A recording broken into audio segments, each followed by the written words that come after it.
Siya ang dalagang ilang beses kong niyakap sa aking mga panaginip. Humigpit ang kapit ko sa bag na hawak ko at naramdaman kong kumakabog ng husto ang aking dibdib. Ito na ba ang pagkakataong hinihintay ko? O baka oras na para matuklasan ng isang katotohanang hindi ko inaasahan? Huminga ako ng malalim ilang segundo.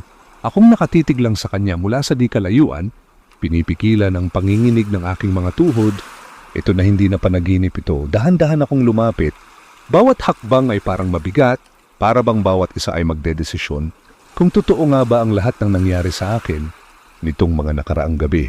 Nang nasa harap na ako marahan kong binigkas Luna, nag-angat siya ng tingin mula sa binabasang libro, nagtagpo ang aming mga mata at sa isang iglap muling bumalik.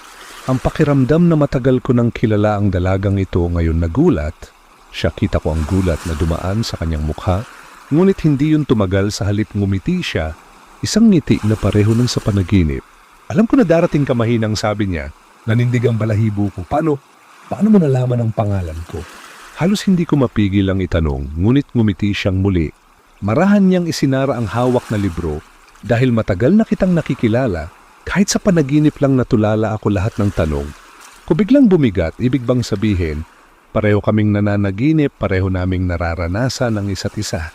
Hindi ako nagbibiro, dagdag pa niya, habang diretso ang tingin sa akin. Sa bawat gabi, ikaw ang nandun. Akala ko ako lang ang nakakaramdam, pero ngayong nandito ka, alam kong totoo pala ang lahat.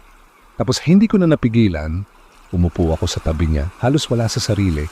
At sa katahimikan ng hapon, sa gitna ng ingay ng kalsada, tila kami lang ang dalawang taong magkasama sa sariling mundo.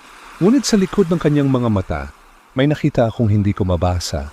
Isang lihim na tila pilit niyang itinatago at doon ko naramdaman, natagpuan ko na siya. Pero kasama ng pagkikita, naming ito darating din ang mga sagot na maaring bumago sa lahat.